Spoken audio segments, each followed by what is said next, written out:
देख रहे हैं टाइम इंडिया टीवी नेटवर्क और मैं जुबैर मलिक। इस समय डिबेट में वक्त हो चुका है एक बहस का। बहस में हम बात करेंगे बेरोजगारी की। युवाओं में बढ़ती बेरोजगारी, आखिर क्या वजह है? कोई सरकार आपको इसका डाटा नहीं देगी कि कितने लोग बेरोजगार हुए हैं, और कोरोना महामारी में इसकी चपेट में बहुत लोग बेरोजगारी हुए हैं और कई लोगों की नौकरियां चली गई हैं, लघु उद्योग बंद हो चुके हैं। इसी विषय पर बात करने के लिए हमारे साथ 3 लोग मौजूद हैं स्टूडियो में। आइए उनसे कर परिचय कराते हैं। मेरी बगल में ठीक बैठे हैं जयकरण कन्हाना जी, जो कि कांग्रेस से होते हैं, और उसके बाद जस्ट आगे बैठे हैं मनोज भारद्वाज जी, जो कि आम आदमी पार्टी से है। ठीक उनकी बगल में बैठे हैं सुशील चौधरी जी, जो कि युवा हिंदू वाहिनी से हैं। आपका बहुत बहुत स्वागत है तीनों। सबसे पहले मेरा प्रश्न होगा सुशील चौधरी जी आपसे। बहुत लोग कोरोना महामारी में बेरोजगार हो चुके हैं, करीब जून की अगर बात की जाए, जबकि कोरोना के समय में लॉकडाउन लगे हुए 2 ही महीने हुए थे, 2.5। उस दौरान भी 2.5 से 3 करोड़ लोगों की जॉब चली गई थी। ये कोई छोटा मोटा सर्वे नहीं है। तो सर, इस पे आपका क्या कहना है? सबसे पहले आपने बेरोजगारी की जो बात की है जी, उस संदर्भ में मैं अपनी संस्कृति के अनुसार एक चीज आप लोगों के सामने रखना चाहता हूँ। जी जी। आप सभी सभ्य समाज से हैं, भाई हमारे भारद्वाज जी भी और कन्हाना जी भी, और अच्छे अनुभवी भी हैं। मैं एक बात का जवाब आप ही से पूछना चाहता हूँ जी, कि यदि मेरे घर में कोई महामारी आ जाती है जी, और उस महामारी के दौरान मेरे परिवार के सदस्य जी, मेरे ऊपर प्रेशर बनाते हैं, जी मेरी शादी करवा दो, जी, मुझे गाड़ी खरीद के दे दो, जी, या कुछ पुराने ऐसी चीजें होती हैं जिनकी कमियां वास्तव में होती है जी, और अगर उस पे वो सवाल खड़े करते हैं उस समय पे, जिस समय पे घर पे कई गंभीर बीमारियां हो। सुनिए सुशील जी सुनिए, मैं आपको बताता हूँ जी। अगर हम बात करें अप्रैल से जून के बीच, तो उसमें कोरोना दौर में -23 पर हमारी जीडीपी पहुंच गई थी। अगर मैं बात करूं जनवरी से मार्च के बीच, तो सर उस टाइम पे 3.1 थी जीडीपी। सर उस टाइम तो कोरोना नहीं था ना। मार्च और जनवरी के बीच में जी 3.1% भी, उस टाइम तो कोरोना नहीं था। आप बताइए। देखो मार्च टाइम भी तो लोग आपका सुनो, परेशान थे ना। आपने जो पीरियड दिया है जी, वो पीरियड सबसे पहले संकित है जी। आपने मार्च की बात की है, मार्च में इस तरह की जीडीपी नहीं थी। सर आप डेटा उठा के देखिए। सर मैं नहीं कह रहा हूँ, ये डेटा कह रहा है। सर कैडर मैं बताता हूँ कि कैडर में जहाँ बैठा हुआ हूँ, ये पृथ्वी का सेंटर है, जिससे कैडर नहीं बन जाता। आज जितनी भी चीजें चल रही हैं, सब मेरे जो मीडिया चौथा स्तंभ है, वो मीडिया से सारी बातें हमें पता चल रही है। चाहे वो हाथरस कांड की बात हो, वो भी आपके बात आप ही के साथी हैं। एक आंकड़ा कुछ और देता है तो दूसरा आंकड़ा कुछ और देता है। ये चीज हमारे घर से नहीं बन रही है। तो मैं भी आज इस चीज को कह रहा हूँ कि उस समय जीडीपी नहीं थी, जीडीपी बाद में ये चीज गिरी है। तो उसके बारे में तो आप कह सकते हो कि जो चीज सामने, जो जैसे जब घर में महामारी आती है, ऐसे समय पे आप ये सवाल खड़े कर रहे हैं। ठीक है, मैं समझता हूं, बताना चाहता हूँ कभी भला नहीं होगा। ठीक है सर, जयकरण जी जवाब। मैं बताना चाहता हूँ, ये जो इस पार्टी के सदस्य ने लोगों को भड़काने का काम करते हैं जी, लोगों को मुद्दा भटकाने का काम करते हैं। फरवरी के अंदर आंकड़े आते हैं कि देश के अंदर पिछले 45 सालों में सबसे ज्यादा बेरोजगारी है जी। और जो आपने बताया कि 3.1% देश के अंदर जीडीपी हो गई है, ये सत्य है। आंकड़े निकाल के देख सकते हैं, इनसे आप बात कर सकते हो। बात पाकिस्तान के ऊपर ना, आंकड़ों की ये सुनते कब है? आंकड़ों को देने विश्वास ही नहीं है ना। वो तो साफ कह रहे हैं कि ऐसा कुछ हुआ ही नहीं। वो तो साफ कह रहे हैं ना, हाथरस में रेप हो गया था तो वहां पर एक प्रशासनिक अधिकारी खड़ा होकर कह रहा है कि वहां कोई रेप ही नहीं हुआ है। देखो मुद्दा है, हाथरस की बात करना चाहता हूँ। ये जो बीजेपी वाले हैं ना, ये हमेशा जो बलात्कारी लोग हैं उनके समर्थन में प्रशासनिक अधिकारी पुष्टि कर डालता है, रात के रात बोल देता है कि वहां पर रेप हुआ ही नहीं है। उसके बाद रिपोर्ट आती है तो रेप की पुष्टि हो जाती है। हाँ, एक मिनट सर, नहीं बोलेंगे सर, जो आंकड़े हैं। रुकिए। हाँ, आपके पास आना चाहेंगे जल्दी से आम आदमी पार्टी से, आप बताइए सर। देखिए, जब भाजपा सरकार 2014 में जब इलेक्शन लड़के और सरकार में आई थी, तो उन्होंने अपना एक स्लोगन दिया था कि बहुत हुई बेरोजगारी की मार, अब की बार मोदी सरकार जी। और 2 करोड़ लोगों को इन्होंने साल में नौकरी देने का वादा किया था, जिसपे सरकार ने यू टर्न ले लिया, टोटली यू टर्न ले लिया है। ये केवल जुमलों की सरकार है। इन्होंने सबसे पहले नोटबंदी करके लोगों को बेरोजगार किया, उसके बाद जीएसटी लागू करके लोगों को बेरोजगार किया, उसके बाद जो अब ये लॉकडाउन हुआ है, लॉकडाउन के अंदर लगभग 9 करोड़ लोगों का रोजगार चला गया है। शायद मेरे दोस्त को पता नहीं होगा, आंकड़े आंकड़ों की जो बात कर रहे हैं, हाथरस अभी जो इन्होंने बोला कि मीडिया चौथा स्तंभ है, हाथरस में भी मीडिया को एंटर नहीं करने दिया गया था, वहां भाजपा की सरकार थी। इनको याद करना चाहिए वो चीजें। हम हाथरस के ऊपर अभी नहीं है, हम फिलहाल बेरोजगारी के ऊपर है। बेरोजगारी एक गंभीर मुद्दा है जो दिन प्रतिदिन एक विकराल रूप ले रहा है, और देश का युवा जो पढ़ाई लिखाई करके रोजगार की तलाश में जाने की कोशिश करता है, वो बेरोजगार होता जा रहा है। जिनके रोजगार है उनके छीनने का काम ये सरकार बैठ के कर रही है। हर चीज जो भी पिछली सरकारों की जो उपलब्धियां रही है, उन चीजों को ये बेचने का काम कर रही है। प्रधानमंत्री मोदी ने एक बात बोली थी कि आपदा को अवसर बनाइए। ये इस सरकार ने अपने लिए प्रूव किया है। इन्होंने आपदा को अवसर बनाया है, इन्होंने सारी चीजों को बेचने का काम किया है। देश के बेरोजगारों के, देश के युवाओं के साथ इन्होंने धोखा किया है। इस पे जल्दी से अपना रिएक्शन दीजिए।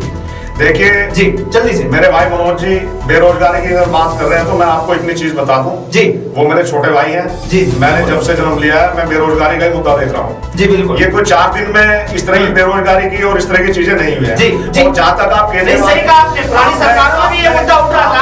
आपने जो बात मेरे बड़े भाई ने जो छोटे भाई ने जो बात की है भाई केजरीवाल सरकार की, केजरीवाल सरकार के बारे में स्पष्ट बताना चाहता हूँ कि केजरीवाल सरकार मेरे दोस्त को मैं एक चीज बताना चाहता हूँ। 6 महीने हो गए, 6 महीने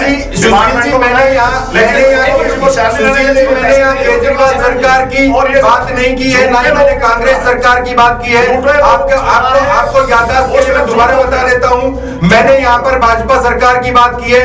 केंद्र में भाजपा सरकार है, मैंने केवल भाजपा सरकार की बात की है। वो अपनी जो नाकामी है उसको छुपाने का क्यों प्रयास कर रही है? महंगाई जो बेरोजगारी की जो दर है, बेरोजगारी की जो दर है 45 साल में सबसे हाईएस्ट है। क्या आपको पता है, क्या आपको पता है कि बेरोजगारी का आंकड़ा क्या है? क्या आपको पता है बेरोजगारी का आंकड़ा क्या है? बेरोजगारी का आंकड़ा मेरे दोस्त को पता नहीं है, और ये केवल बहस करने में विश्वास रखते हैं। कहा जा सकता बिल्कुल। एक मिनट सुशील जी, अपनी बात रख सकता हूँ? आप दोनों की इजाजत हो तो? हाँ बताइए बताइए। मैं बताना चाहता हूँ दिल्ली और केंद्र के अंदर चाचा भतीजे की सरकार है जी। मैं कहना चाहता हूँ आज 35 साल तक के जो युवा हिंदुस्तान के अंदर, उनकी जनसंख्या 65 करोड़ है जी। दिल्ली के अंदर रोजगार जितना हिंदुस्तान में जो दिल्ली के अंदर बेरोजगारी दर उससे 23% दिल्ली के अंदर है। मैं पूछना चाहता हूँ मोदी केजरीवाल के भी यहाँ पे वक्ता बैठे हैं, और तो चाचा की पार्टी है बीजेपी, उनके भी भतीजा की, दोनों के बैठे हैं। मैं दोनों से मेरे सवाल है कि आपने दिल्ली के अंदर कितना रोजगार दिया? मैं बताना चाहता हूँ दिल्ली के अंदर उपलब्धि कितने रोजगार। शीला दीक्षित की सरकार 15 साल रही। 1998 में दिल्ली के अंदर 16 हॉस्पिटल होते थे, और 2013 में 40 हॉस्पिटल छोड़ गए। उनके जितने डॉक्टर, जितने नर्स, जितने कर्मचारी कांग्रेस ने दिया। दिल्ली के अंदर जितने फ्लाईओवर, जितने इंफ्रास्ट्रक्चर का काम किया, उनके अंदर रोजगार देने का काम कांग्रेस सरकार ने किया। दिल्ली के अंदर 1031 स्कूल है। उन 15 सालों में शीला दीक्षित ने 500 से ज्यादा स्कूल बनाने के उसके अंदर रोजगार, और जितने टीचर आज टीचर की भर्ती नहीं कर पा रही है सरकार। आम आदमी पार्टी सरकार, चाचा भतीजे की सरकार दिल्ली के अंदर टीचर की भर्ती नहीं कर पा रही। जल्दी से सुशील जी आपके पास आना चाहूंगा। अगर चाचा भतीजे की सरकार की बात करते हैं जी, प्रत्यक्ष को प्रमाण की आवश्यकता नहीं है। जी जी। 2020 के विधानसभा चुनावों में कांग्रेस और आम आदमी पार्टी जी एक दूसरे की बी पार्टी बन चुकी थी, और दोनों की लगभग एक जैसी विचारधारा है। रामलीला के प्रांगण में, जहां तक रामलीला के प्रांगण में अन्ना हजारे जी के साथ खड़े होने वाला आपस का एक कार्यकर्ता, हिंदू युवा वाहिनी का एक कार्यकर्ता, इन्होंने जन्म दिया था कुमार विश्वास को, इन्होंने जन्म दिया था अरविंद केजरीवाल को, इन्होंने जन्म दिया था मनीष सिसोदिया को। आपके पास कोई जवाब हो तो रामलीला के मैदान में आप ही लोग खड़े थे अरविंद केजरीवाल के साथ। चिल्लाने से, शोर मचाने से कभी सच झूठ में नहीं बदल जाता। मैं पूछना चाहता हूँ कांग्रेस ने अब तक क्या किया जी? अब रोहित भाई ने जब इतनी बात बोली तो आप विस्तार से सुनिए, नहीं सही शोर मत मचाइए। कांग्रेस ने सिर्फ गिलानी का विकास किया है, कांग्रेस ने आतंकवादियों का विकास किया है, कांग्रेस ने सारी देश को बीजेपी ने किसका, अडानी और अंबानी का विकास किया है क्या सर? किसने? बीजेपी ने अंबानी और अडानी का। बार-बार कांग्रेस साफ कहता हूँ बीजेपी ने अगर अडवाणी और अडानी का विकास किया है तो बीजेपी ने सिर्फ राष्ट्रवाद का विकास किया है। अच्छा, बीजेपी ने गिलानी का विकास नहीं किया, दाऊद का विकास नहीं किया। और कांग्रेस ने मैं बताता हूँ जो कहते थे अपने मैनिफेस्टो के अंदर लिख करके कि हम हर आतंकवादी के परिवार वालों को 1 करोड़ रुपया देंगे और एक रोजगार देंगे। आप बताइए क्या राष्ट्रवाद हो सकता है? मैं मेरे दोनों दोस्तों को एक बार दोबारा याद दिला दूं, ये जो मुद्दा है जिस पे डिबेट है, ये बेरोजगारी का मुद्दा है। सबसे पहले तो उनको वो याद रखना चाहिए। राष्ट्रवाद की बात करना हो तो मेरे हिसाब से वो बाकी अदर कोई डिबेट का कार्यक्रम हम कर सकते हैं। पहली बात तो बेरोजगारी एक इंपॉर्टेंट मुद्दा है जिसके ऊपर ध्यान फोकस करना चाहिए। भाजपा वालों के पास और कोई इसका जवाब नहीं होता है, इसीलिए राष्ट्रवाद सिविल मैंने आपके बीच में नहीं बोला था। मैं बोल सकता हूँ सड़कों पे सुशील जी, क्या मैं बोल सकता हूँ? मैंने आपके बीच में नहीं बोला था। आप मेरे बोलने का वेट करिए, पहले सुनिए, सुनने की शक्ति रखिए। बोलिए। मेरे एक दोस्त ने बोला, कराना जी ने, कि केजरीवाल सरकार ने क्या किया रोजगार। कभी केजरीवाल सरकार की उपलब्धियां हम डिटेल में डिस्कस कर लेंगे। मैं इस लॉकडाउन के ड्यूरेशन में केजरीवाल सरकार की उपलब्धि एक बार काउंट करवा देता हूं। अदर स्टेट में भी सीएम्स हैं। केजरीवाल सरकार वो सरकार है जिसने इस लॉकडाउन के ड्यूरेशन के अंदर जो जॉब्स का एक पोर्टल लॉन्च किया। उस पोर्टल में आज भी यदि कोई युवा जो भी यहाँ बेरोजगार है, क्योंकि उसमें जो उसका जो मीडियम है, वो जो मीडियम लेवल के लिए और लोअर लेवल के लिए उन्होंने रोजगार उसके अंदर उपलब्ध करवा रखे हैं। आज भी यदि उस पोर्टल में कोई लॉगिन करता है, 9 लाख रोजगार अवेलेबल है। ऑन कैमरा मैं आपको रिकॉर्ड बोल रहा हूँ, 9 लाख रोजगार उसके अंदर अभी भी अवेलेबल है। और मेरे दोस्त ने बोला कि कितने लोगों को रोजगार दिलवाया, बाकी की उपलब्धियों की हम बाद में बात करेंगे। हम अभी ये बात कर लेते हैं कि इस ड्यूरेशन में, नहीं, एक सेकंड मेरा कंप्लीट नहीं हुआ है। उन्होंने कितनों को रोजगार दिलवाया है? 10 लाख के करीब व्यक्ति हैं जिनको रोजगार ऑलरेडी, चाहे छोटा हो, रोजगार की बात करें।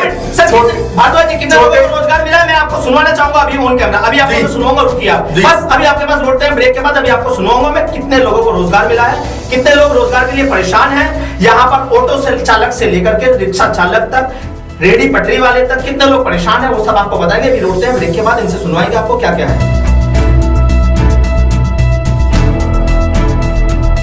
फिर से मानना चाहेंगे आपके पास सुशील जी, जल्दी से आप ये बताइए, जो मैंने आपसे भी कहा था 3.1% बेरोजगारी की दर थी, सॉरी माफी चाहूंगा, जीडीपी की जो दर थी हमारी 3.1% थी जनवरी से मार्च में। आपने कहा था कि डेटा पुख्ता नहीं है, आप डेटा को चेक करके आइएगा और फिर आप जानकारी कीजिएगा कि हालात क्या है। सर आप ये बताइए कि बेरोजगारी को मुद्दा मानते हैं या नहीं, पहले ये बताइए।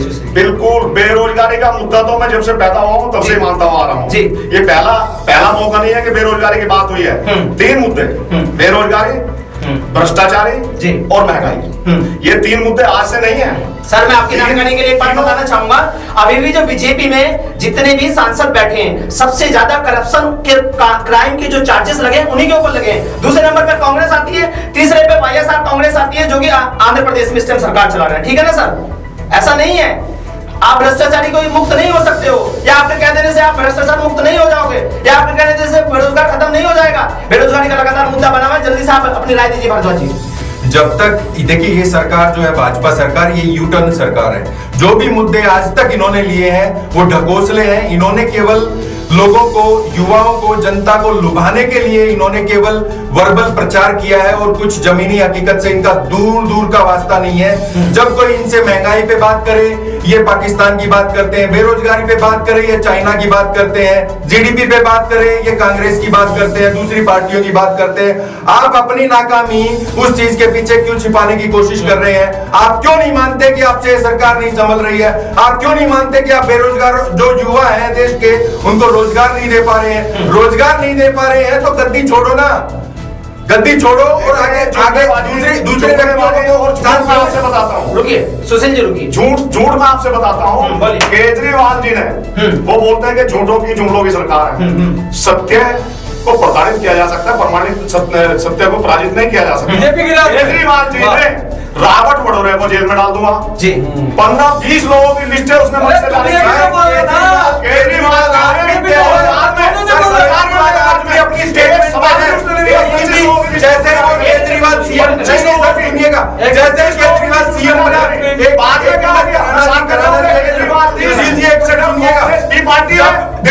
जब केजरीवाल सीएम सीएम बने, आप लोगों ने एसीबी उनसे ले ली, दिल्ली पुलिस उनसे ले ली। एक बार देखिए तो देखिए, एक बार देखिए तो देखिए, सरकार को याद करिए, 50 दिन की सरकार की वजह से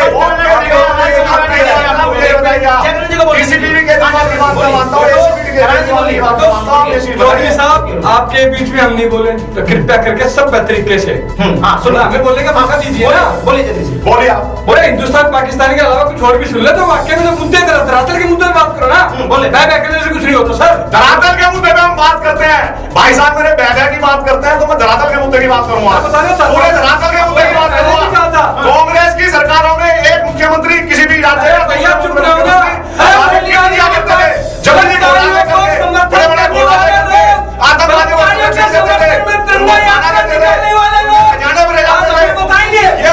कांग्रेस के टाइम में, और कांग्रेस का सर्वनाश हुआ, कांग्रेस का सर्वनाश हुआ दिल्ली के अंदर, कांग्रेस का सर्वनाश हुआ दिल्ली के अंदर। अब यहाँ पर बेरोजगारी की बात है, बेरोजगारी का कोई जवाब है आपके पास? बेरोजगार देश के युवा हैं, उनके ऊपर कोई जवाब है? आप राष्ट्रवाद के ऊपर क्यों चले जाते हैं, क्यों पाकिस्तान के ऊपर चले जाते हैं? जागरण जी बोलिए, बोलने दो। आपका टाइम आएगा कुछ भी बोलो। एक मिनट कहना चाहता हूँ, बलात्कारियों के समर्थन में तिरंगा यात्रा निकालने वाले लोग समझाएंगे, ये बताएंगे राष्ट्रवाद और उसके बारे में। बेरोजगारी के ऊपर बात करो, बेरोजगारी चरम सीमा पर है। देश का 12 से 14 करोड़ आज युवा बेरोजगार सड़कों पे घूम रहे हैं। आज से 4 साल पहले जो भर्तियां निकाली गई थी, चाहे रेलवे की, एनटीपीसी की, एसएससी की, आज तक उनके पेपर नहीं हो पाए हैं। पेपर हो जाते, रिजल्ट नहीं आता, रिजल्ट नहीं आता तो ज्वाइनिंग नहीं होती, ज्वाइनिंग हो जाती है। तो कुछ भी लोग, आज देश का युवा बिल्कुल अपने आप को ठगा हुआ महसूस कर रहा, क्योंकि जो देश के मुखिया उन्होंने कहा था 2014 से पहले हम आएंगे, अच्छा दिल्ली लेके आएंगे, 2 करोड़ नौकरियां देंगे। अरे रेलवे का प्राइवेटाइजेशन होने जा रहा है, अब तो खुशियां मनाओ, सब कुछ बिक जाएगा, एक एक करके हर चीज को बेच देंगे। जो निकम्मी और नकारा औलादी होती है, और किसी भी चीज बिकी नहीं है, निकम्मी और मक्कार औलादे माँ बाप की कमाई हुई दौलत को बेचने का काम करती है। ये काम भारतीय जनता पार्टी बेजुबान पार्टी ने करके दिखा दिया। ठीक है, अब आप अपना रिप्लाई कीजिए जल्दी से। सुशील जी, आप सुशील जी एक बात और बताना चाहता हूँ, देखो बहस करने के लिए आप हमारे बीच में ना बोले, आपको टाइम मिला आप बोले। अब आपका टाइम है, बोलिए सुशील जी। मैं तो ये तो मैं कराना जी से भी बोलना चाहूंगा, भाई जी मत बोले, बीच में तब बोला जाता है, मेरी बात के बीच में उधर की बातें मत कीजिए, मुद्दे की बात कीजिए जल्दी से। 1 मिनट आपके पास, जल्दी से बताइए। आप सवाल कीजिए अपना। अरे सर, इन्होंने जो बोला है, आपको क्या क्या बोला इन्होंने? आपकी पार्टी व्यक्ति बाप दादाओं की कमाई हुई, दूसरे देश के पूर्व प्रधानमंत्री थे, उनके एक पीएसयू जो निजीकरण करके आज अपने हाथों के अडानी अंबानी के हाथों में पड़ रही है सरकार। मैं कहता हूँ इन्होंने अपने प्रधानमंत्री के पद को भी प्राइवेट कर दिया। परेशानी ये हुई है, देखो कोरोना जी आप बीच में नहीं बोलेंगे, मैं जवाब दे रहा हूँ, जवाब दीजिए। उनको परेशानी ये हो रही है, अडानी अंबानी के हाथ में सरकार गई है, परेशानी इस बात के खिलाने के हाथ में क्यों नहीं गई, परेशानी इस बात के मलिक के हाथ में क्यों नहीं गई, परेशानी इस बात के दाऊद के हाथ में क्यों नहीं गई? वो देश के उद्योगपति है, उद्योगपतियों की सरकार हर देश के अंदर बीजेपी के दूर है ना, देश उद्योगपति है, सरकारें उद्योगपतियों से ही चलती है। मेरी एक बात का जवाब दीजिए, क्या सर सुशील जी मेरी बात का जवाब दीजिए, क्या सरकार उद्योगपति चलाएंगे? जी, उद्योगपतियों का बहुत बड़ा हाथ सरकार चलाने में होता है। सही कह रहे हो, उद्योगपतियों का बहुत बड़ा हाथ देश का भविष्य चलाएंगे।